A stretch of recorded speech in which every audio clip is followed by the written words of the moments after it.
So good morning, everybody, and welcome. My name is Isabella, and I am the librarian and the program coordinator at Delray Beach Public Library in Delray Beach, Florida. And I am coming to you live from my living room because I am working at home at the moment.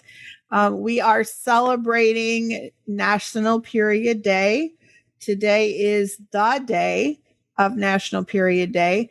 October 10th, and it was started a couple years ago by an organization called Period, of all things.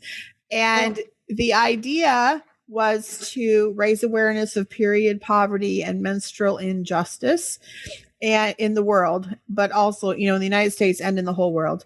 And then also to celebrate and recognize activists and young people who are working to fight against period poverty and menstrual injustice.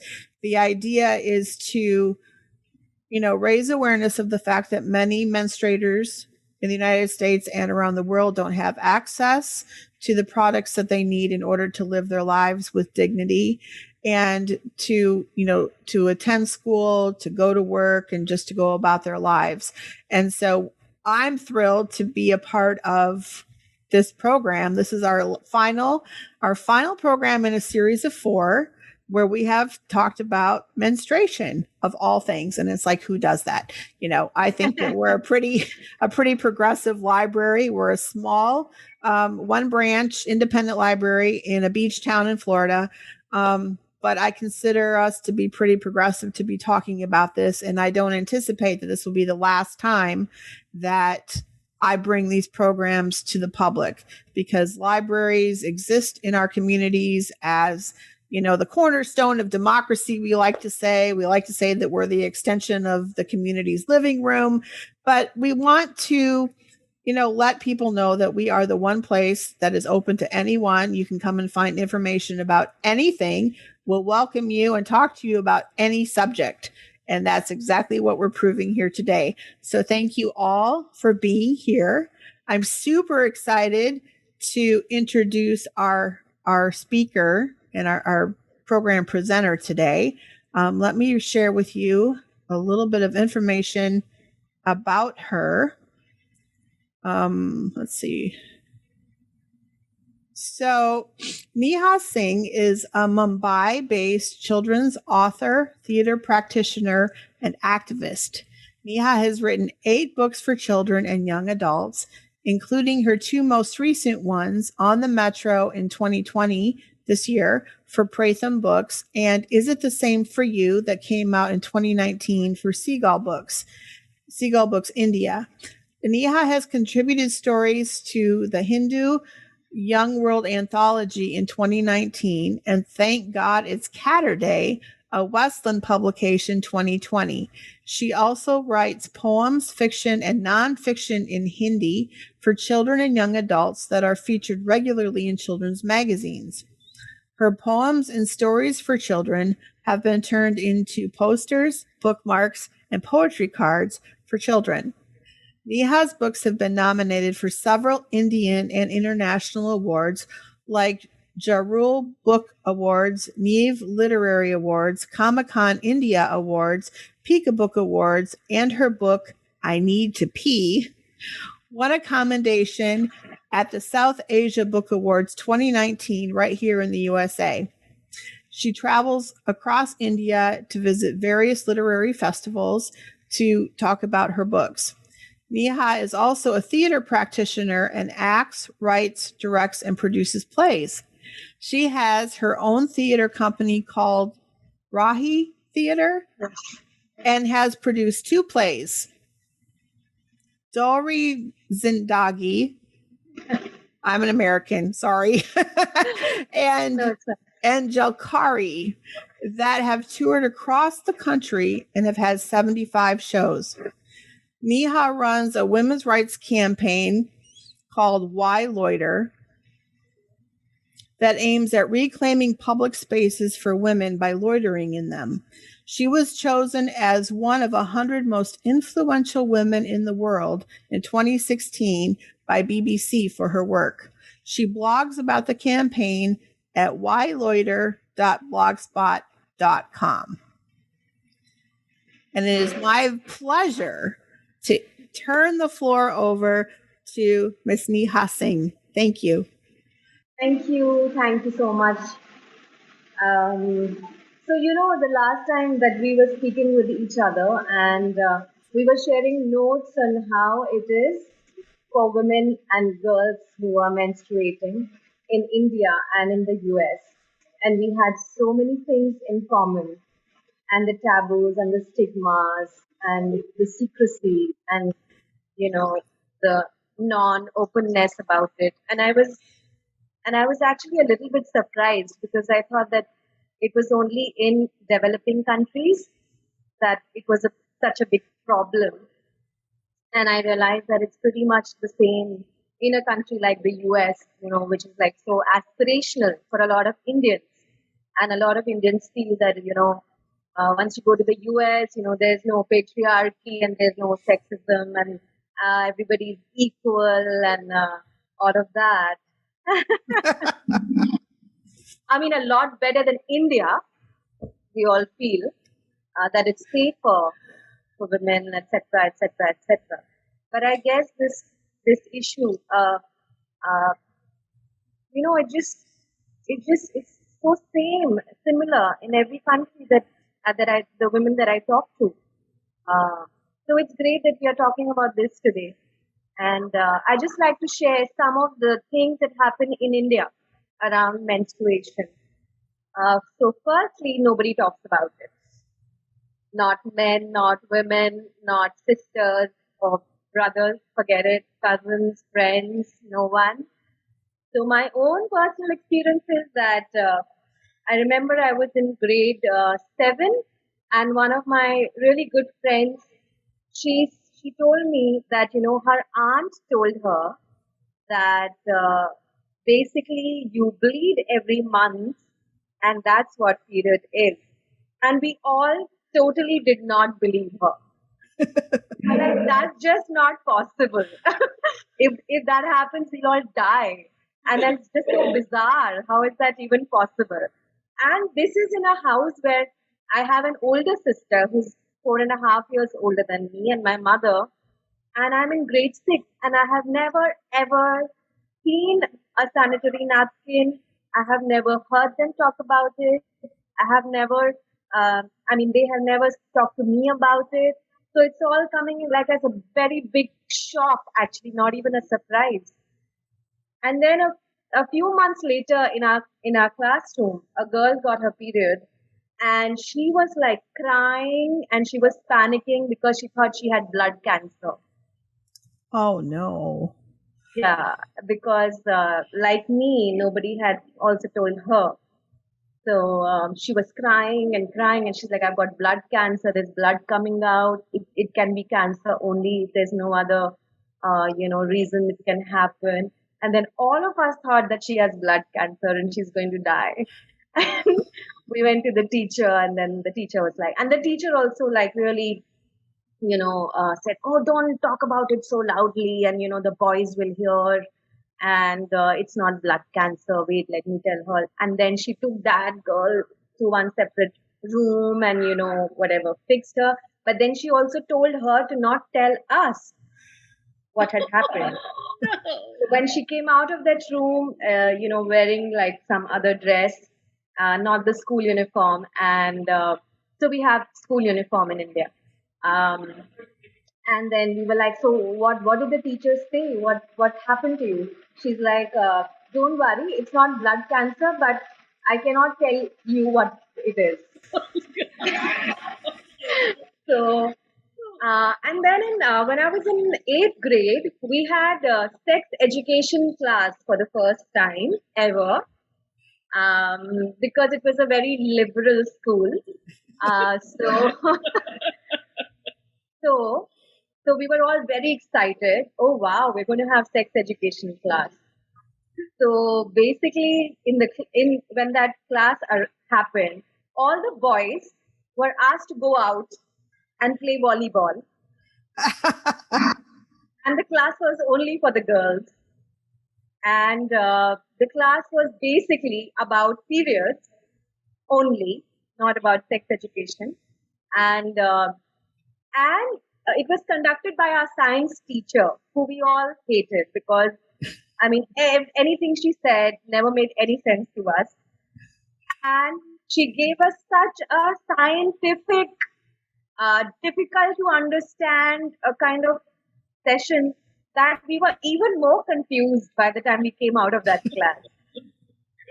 And at the end of the class, somebody from like a sanitary napkin company had come to distribute sanitary napkins, which were all folded in old newspaper, and we were all asked to hide it in our bags, school bags, right under the books and under everything, so that it doesn't even like peep out.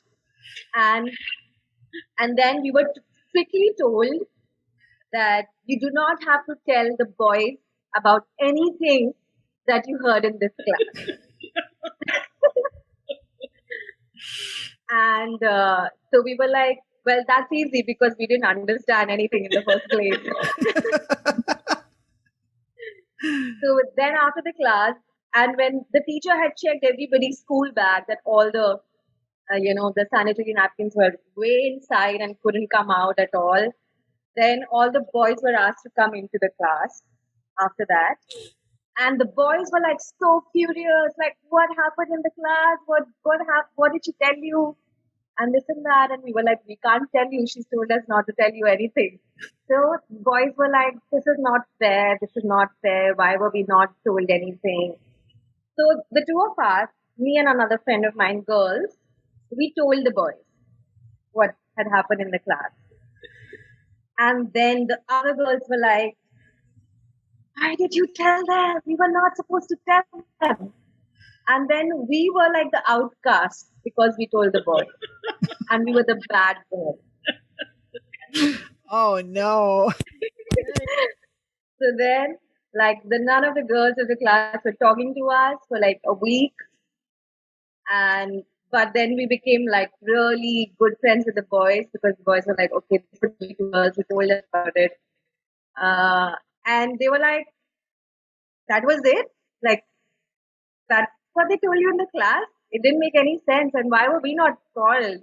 So all of that happened. And then, of course, later on, I realized that, that was it was wrong of the teachers to send all the boys out. And it was also like the first time probably that we all realized that, there's this whole gender thing and those are boys and we are girls and we're not supposed to tell certain things to them and they're not supposed to tell certain things to us. Because before that, a lot of us were like, we didn't even, we were all like friends and, there was no gender in that sense in our heads. But that class, that sex education class, it didn't do any good. It did more harm, actually. Yeah. So that was my experience of that. And also a lot of my other friends, for example, so in the south of India, like what you were telling me about Mexico, right, where they have this whole coming of age ceremony, where when the girl gets her first period, they do like this full celebration, and it's like a very happy thing. But like a lot of friends that I spoke with, my friends from South India, they said that they don't feel that great about it because they have no agency. It's not like that it's like their choice. And a lot of them do not feel comfortable, telling the whole world on the first day of your first period that you've got your period. Like it's a very personal thing, it's a private thing.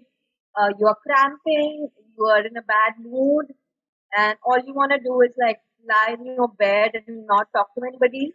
And then suddenly there's this huge party, and all your relatives are there, and you have to dress up, and you have to dance and sing, and everybody comes to you and says, "Oh, now you're a woman. We should start looking for a boy for you." That kind of thing where you're only just 11 or 12 or 13. And suddenly, like from being a child, you get this sense of that, oh, I'm now a woman. I mean, I'm not ready for that. So there are a lot of mixed feelings even about this whole out there in your face celebration of the first period. Mainly because it's not a choice for the girl. So the parents decide everything, what she's going to wear, who all are going to come. And it's not like her friends come, the parents' friends who come, parents, friends, and relatives. Because in a lot of communities, the idea also is that once a girl starts menstruating, she is of marriageable age because she is now a woman and she can now bear children. So even if she's 12 or 13 or 14, the whole ceremony is so that people in the same community or caste, like in India, caste is a very big thing. People want to marry their kids only in the same caste. It's like for the entire caste to know that now this girl is old enough to start looking for a groom. So, in fact, because I'm from North India, I used to think that, oh wow, this is so nice that everyone is talking about it and it's a big party. But then I heard the other side of the story and I was like, okay, this is also problematic. Um, then there are some crazy things, myths associated with the grades in India. For example, if you touch pickle when you're on your period, the pickle will go bad.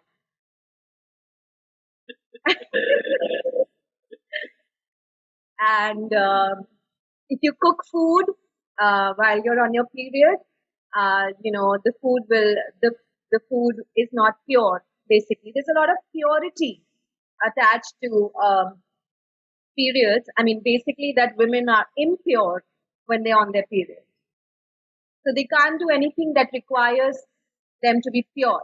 For example, uh, cooking or visiting a place of worship.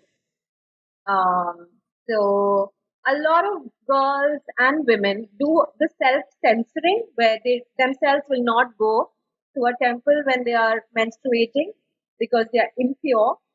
I mean, they think that they are impure.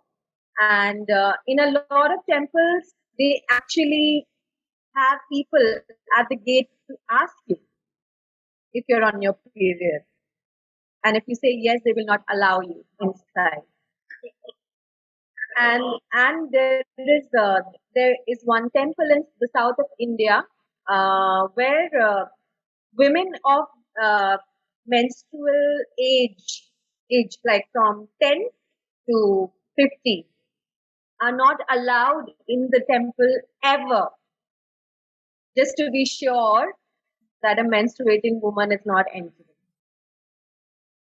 So so so so a bunch of women they were protesting it for many years to be let into this temple, um, and there was a huge hue and cry about it, because basically that temple is for a deity who's supposed to be a brahmachari, like he never had sex with any woman.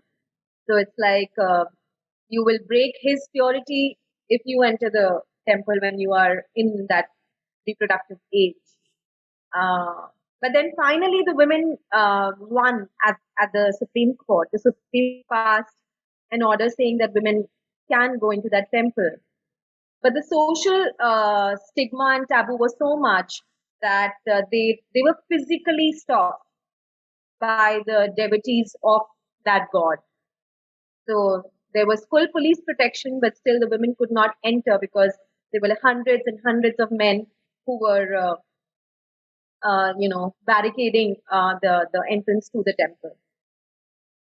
But the worst experience that I've heard of, again from a friend, from a Brahmin family. So Brahmin is like the most upper caste in India. That when the girl is menstruating, she's locked up in the room because she's impure, and then she's not allowed to go to school, and not allowed to come out of the room at all for 4 days or 5 days. And the food is like just, uh, kept outside the door, and she just has to take the food and eat it and then leave the plate outside. And this happens is like in educated families in the metros. This is not, I'm not talking about villages, I'm talking about like big cities and people who are engineers and doctors and chartered accountants. And so that was like crazy, crazy, crazy. And a lot of people, they give this justification that, when a woman is on her period, she needs she needs to rest.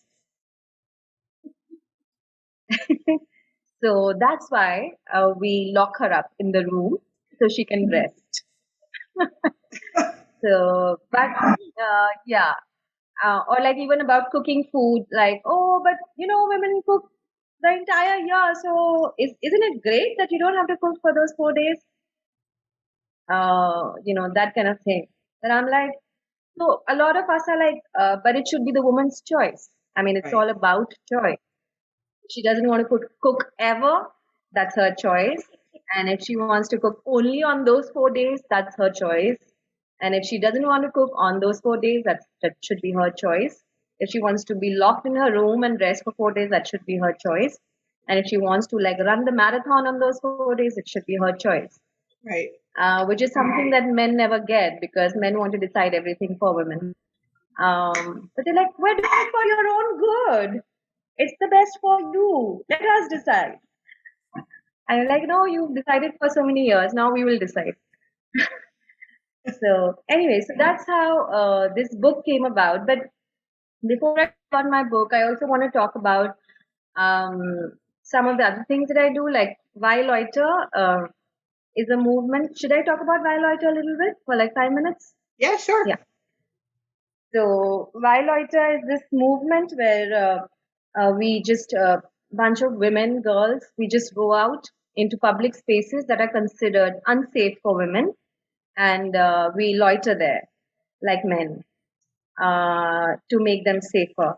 Because always the narrative given to women in India is that your safety is your responsibility, and the reason any crime has happened against a woman is because she was outside and she, it was her fault that she was in a place and therefore she got raped or sexually assaulted.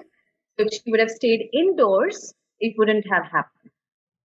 Wow. And and now, because we are now a progressive country, returning from work and she got raped, then there is still some sympathy for her because, oh, she was just returning from work, But if a woman was returning, say, drunk after a party, then there will be absolutely no sympathy because, well, she asked for it. Why was she drinking? Why was she drunk? Why was she returning home from a party? Who wants to party? Women should not party late. So our entire movement is around doing exactly that. Like, we are not coming back from work. We are stepping out to just have fun in public spaces where rapes have happened, where sexual assault has happened, and we'll be there and we'll exercise our right to take risks because this fear narrative is not working in any case. So we'll exercise the right to pleasure and risk, and it's the government's responsibility and the administration's responsibility to make infrastructure that makes public spaces safer for women, that educates men, and that normalizes the sight of women just having fun on the roads. So that's what the movement is about, and we've been doing it for 6 years. So we step out of the house at 12 in the night, which is like considered a really bad. Women do that. Mainly sex workers. So we are often confused for sex workers, even by well-meaning policemen, because they just can't believe that anybody else would be out that late. I mean, women. Wow. For no purpose. So, yeah. And when I started writing books for children and for young adults, I also realized that Indian books and a lot of Western books as well that we were reading. Uh, they all had male protagonists, like doing all these brave and adventurous and fun things, and but when it came to having a female protagonist, it was all princess and looking pretty and waiting for the prince to appear and save her. There weren't really any, like, very few books that had girls who weren't conventionally pretty and were doing like adventurous things and fun things. Um, so I decided that when I write, I always have protagonists who are females, and they are not princesses, and they are not conventionally beautiful, and they do not have long hair, and they are not waiting for any prince to come and save them, and they save themselves, and they get into all kind of risky situations, and they loiter their cities, and connect with and engage with people, and come out wiser and stronger and with a lot more experiences in their lives. So now coming to this book, it's called Is It the Same for You? And it's so I was thinking about, girls growing up in India. And it's such a tough thing because you have nobody to talk to and nobody to answer your questions. And you have to be a lot more mature than boys your own age. And you're always asked to control your emotions, control your anger, control your adventurous spirit, and be more ladylike and sit like this and don't talk like that and don't laugh so loudly and don't wear clothes like this, etc., etc., etc. And this is like in regular cities, big cities, educated families. So, what would it be like to grow up in say a place like Kashmir, um, where there's already so much tension and conflict, and lives are so hard for everyone because of all the political turmoil that's been going on for many, many, many years. So how would it be for a girl to grow up in a conflict area like Kashmir, and who would she have, uh, you know, when she has all these questions about her changing body and her changing feelings and her changing moods, when everything is so tense and everything is so problematic and there's so much of bloodshed. Um, so that's when I decided to write this book. So I'll just read a few pages from it. So it is a picture book, but for young adults. So the first line, and there are hardly any words in the book. It's like this, and there are beautiful illustrations by my friend Priya Sebastian. These are all charcoal drawings. So the first Illustrations are beautiful. yes, Illustrations are really beautiful. Yeah. yes, yes.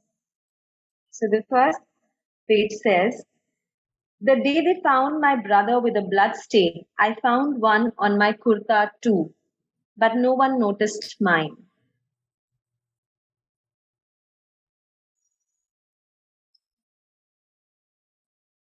The next page says, "One day on my way to school, there was a random search by men in uniform.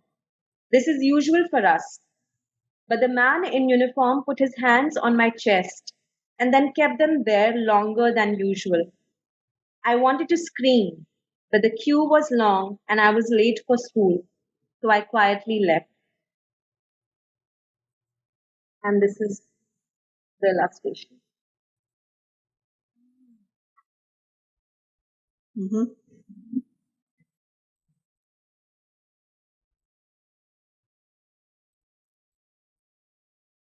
Since I started my period, I have to wear a scarf. I looked at myself in the mirror. I had mixed feelings about it. That same night, my cousin returned home after 6 months. He had been in hiding. He was wearing a scarf too, but I could never ask him what his feelings were about it. Mother cried, aunt cried, grandmother cried. I cried too, for him, but also for myself. He left the next morning.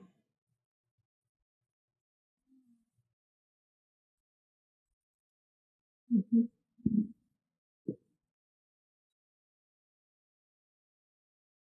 I like a boy. I have been missing him a lot.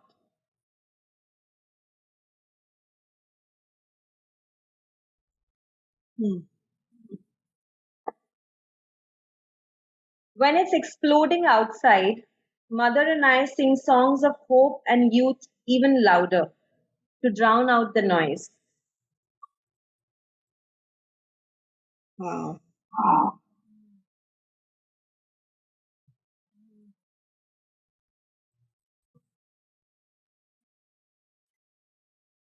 Is this the smell from my new hairy, sweaty armpits, or just the usual smell of tear gas and burning tires?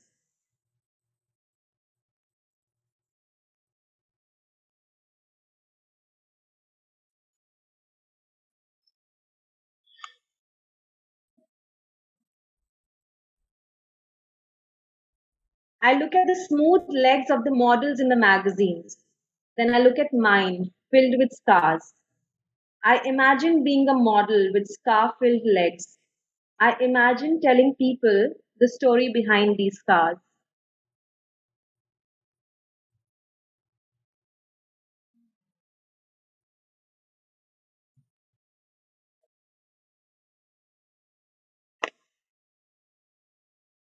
My old clothes don't fit me anymore. Sometimes I feel like I'm shrinking, like no one can see me. Mhm.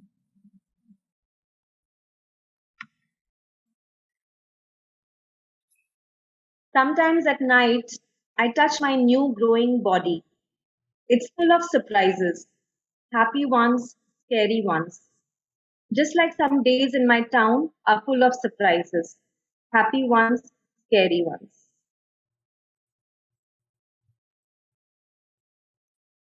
Hmm. Sometimes I sneak into my brother's room and fool around with his stuff. Mother has kept everything for when he returns.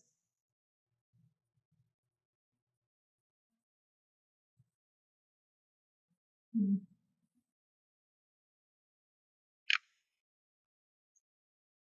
My moods are so confusing these days. I don't feel like crying when everyone in the town is. I cry sometimes in the privacy of my room, and I laugh sometimes for no good reason. Hmm. And this is the last one. Last night, mother put her head in my lap and slept. I hummed a lullaby for her. I felt like a grown up, like I'm a mother too.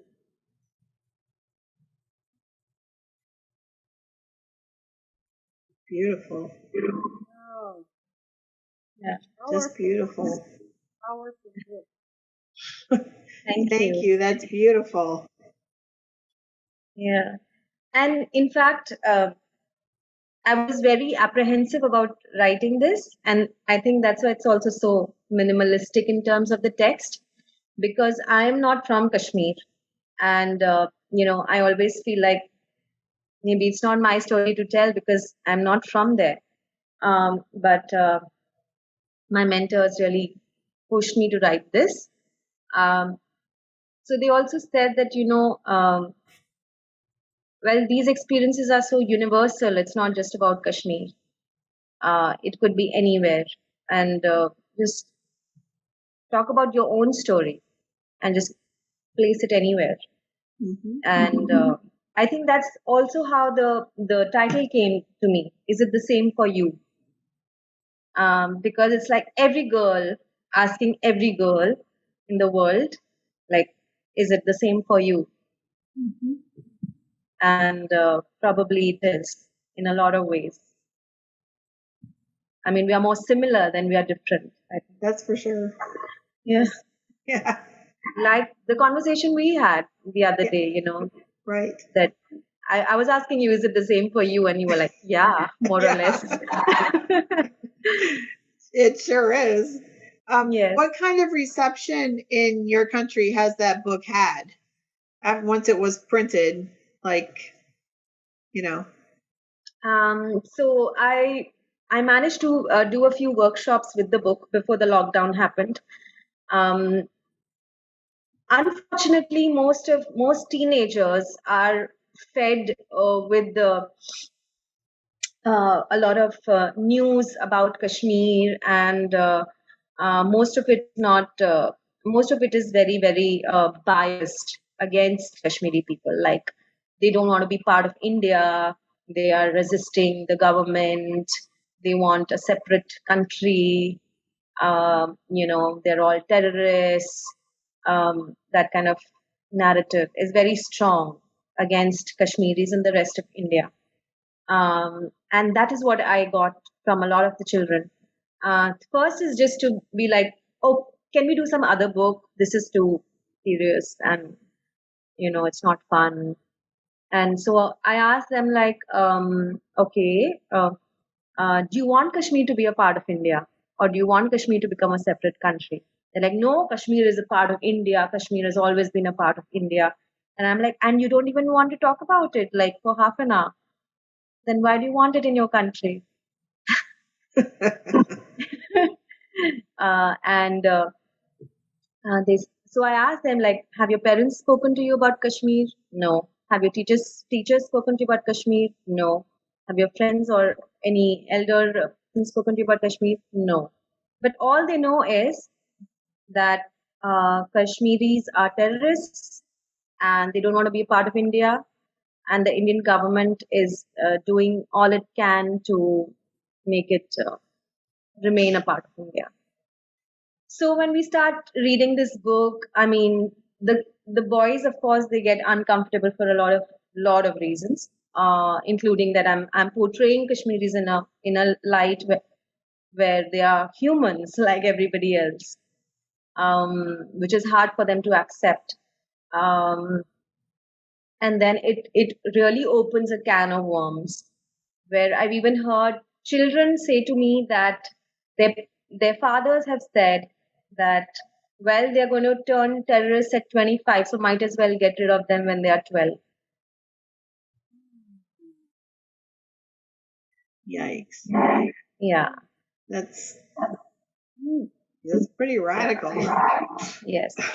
Yes. So you're presenting a human story Yes. with a girl who, despite where she lives, is just like really any other girl anywhere. Yeah. And that's a really powerful message, I think. You know. Yes. And you And were a lot very of brave to write it. Yeah. yes. Yeah. Actually, I mean, in India, women, the smallest of rebellions that we do are considered very brave because of what we are up against. Um, but also, I think that there's also a lot more sisterhood happening in that sense, like a lot more collectives, campaigns. Like I'm also part of something called Lose Women Collective. So because we've always been called loose women and bad girls, fast girls. So we're trying to reclaim that term and say, yeah, we are loose women, and we'll have a loose women collective. Uh,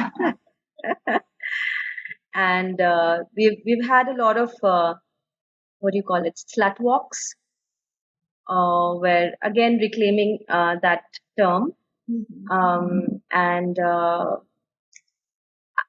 there's also another campaign called I Will Go Out, where women are again reclaiming spaces. So there's a lot of new energy and a lot of feminist movements that are happening. And I know everybody says social media is bad, but I think none of these campaigns and movements would have happened without social media. Right. Right. Because like for mobilization, for getting more people to be aware of these different campaigns and collectives that are coming up in various cities, to get inspired by each other's campaigns and what all of us are doing. So there's a lot of parallel campaigns happening in big and small parts of India. Do you think it's having an impact? I mean, it sounds like it's mobilizing the women in your country, but is it having an impact on the social structure, do you think? Changing things. Well, I think social campaigns, unlike other things, it's very difficult to say whether it's having any impact. Maybe the impact will happen after 10 years or 20 years. Right. But I feel like at least the women who are participating, it's having an impact on them, and therefore it will have an impact on their inner circles, and then from those inner circles to the outer circles, and maybe to that neighborhood, and to their children and their parents and their brothers and their husbands. Right. It's like a ripple effect. Sure. Little by little. Yes. What does your husband support your work? Oh yes, absolutely. He better. So no, he's very supportive. In fact, he's called me out a lot of times when I'm showing double standards, and he's like, you should stop calling yourself a feminist if you can't tell your mother that you are living with your boyfriend. Like when we were living together, right, before getting married, and I said, no, I can't tell my mother. She'll say, then get married quickly and all that. And he's like, okay, then stop calling yourself a feminist, because these are not what feminists do. So he made me call up my mother and tell her that I'm in a live-in relationship. Wow. Well, that's breaking a barrier, isn't it? It was a huge barrier. My heart was in my throat. And I was like, my mother is just gonna fly like Superman and land there and with 2 rings and say, okay, get married now. But in fact, she was quite understanding. And the first thing she said was, yeah, I know Mumbai rents are very high, so it's good that the two of you are staying together. You can share the rent.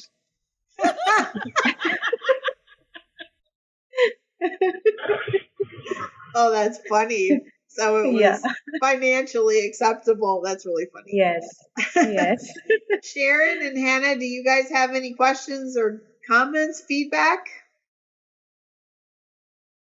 Yeah, so as the lockdown affected the Why Loiter campaign? Yeah. Yes, absolutely it did. I mean, we're still trying to, so we have like a WhatsApp group, and we still try to keep talking to each other about what we are feeling, and what are the things that we are going to do now when the lockdown is over. But essentially, it's something that we do in real spaces. So it cannot be an online thing. So we're just waiting for the lockdown to get over. And a lot of women that for some reason or another could not come for the sessions, they're like, in the lockdown, we realized the importance of loitering even more. So when the lockdown lifts, we'll make sure that we come for the session. That's good. Yeah. So it's building even though you can't actually do it. Yes. Yeah, good. But it sounds really interesting, and it's really interesting because what you were saying about like everyone's story is the same no matter where, because I was thinking like the sex education that we have here, even now they still separate like girls and boys. Like boys aren't taught anything about periods, and they're separated, and it's all very you're told to hide everything in a pencil case and then hide it in your bag. Don't let anyone see the pencil case just in case they know what's in there. And it's just weird. It's so weird. Yeah. Wow, that's so surprising that that's how it happens in what we think is a developed country, more evolved, more educated, less gender discrimination. No, not at all. Honestly, it's exactly the same. And what you were saying about like the rape and sexual assaults as well, it's always about what the woman was wearing. Where was she? It's never actually why did he rape her. It's never put onto the rapist. It's always the victim. Like, oh, she must have done something. Yeah, victim blaming. Yeah. Yeah, definitely, and that's still a massive issue, like in the UK as well. Mm. Yeah. I think it is in the USA too, to a certain extent. That you blame the victim. It's a sad state of affairs, that's for sure. And when when you think about openness about menstruation, it's like women have been doing this for hundreds of thousands of years, and hundreds of thousands of women on any given day are menstruating. It's not really a secret. It's like it's like the elephant in the room that no one wants to talk about, but we all know is happening, and it just doesn't need to be that way. It's just needless secrecy, and it does a lot of harm to young girls and women who have questions, and so when I was in school and they did the sex education class, I had to sit outside the classroom. I wasn't allowed to go in. My parents wouldn't sign the permission slip. And so oh my God. I didn't know anything for a really, really long time. And, I thought that if I started wearing a tampon, that would cause me to lose my virginity. And so that was like a whole, I grew up in a pretty strict religious family, and we did not talk about it, and my mom, she just handed me a booklet and a little package of sanitary pads and said, if you have any questions, you can come and find me, and like walked out the door, and so, it's that was seems like a long time ago now, but but that's where, like with programs like this, I like to think that as we talk about it and become more open, that we can share this information and share this openness with our children, our grandchildren, our neighbors' kids, if you don't have kids of your own or whatever. I swore when I got married and if I had a girl, that it wasn't going to be this way. It was not going to be the same. I was going to make sure my kids knew all the facts of life, and so we were very open. And now that my daughter is a mother, now granted the baby is only 6 months old, but I think that eventually, she's very open already. And so that's like, I think how the change happens is little by little. It just takes one or two people to start talking about it. And you're right. It's like a ripple effect. And then, so I like to think that, a couple of generations from now, it's not really going to be any big deal, and everybody will just know, and it's all going to be okay. I don't know. I hope. Fingers crossed. So there are a few companies now in India that are giving menstruation free leaves to the women employees. Oh, okay. Yeah. So for 3 days or 4 days in a month, you can take off. And it's like period day. You can take off for your period. Interesting. Yeah. Yeah. And again, it's a choice. If you want to take it, you take it. Interesting. That's pretty progressive, actually. Yes. That really is. And these are Mumbai-based companies, media houses mostly.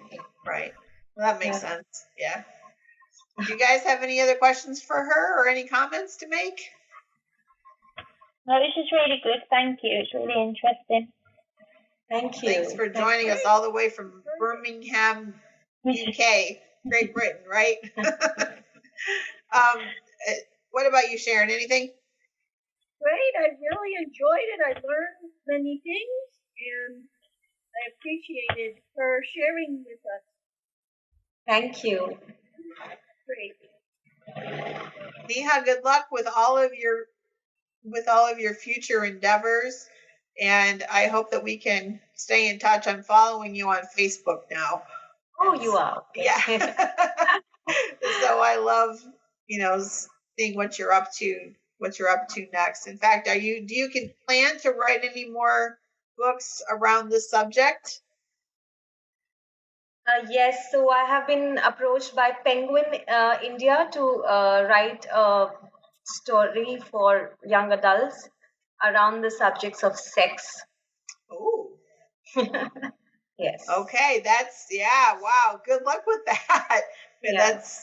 Yeah. That's a touchy subject. But So I have those books to put in our libraries over in Africa too. They could be very useful. Yeah. All right. I have to say bye because I gotta go somewhere. Okay. all right. That's good. Thank you, Sharon. Thank Bye, you Sharon. everyone for joining us. Bye, Hannah. Yeah. And Bye.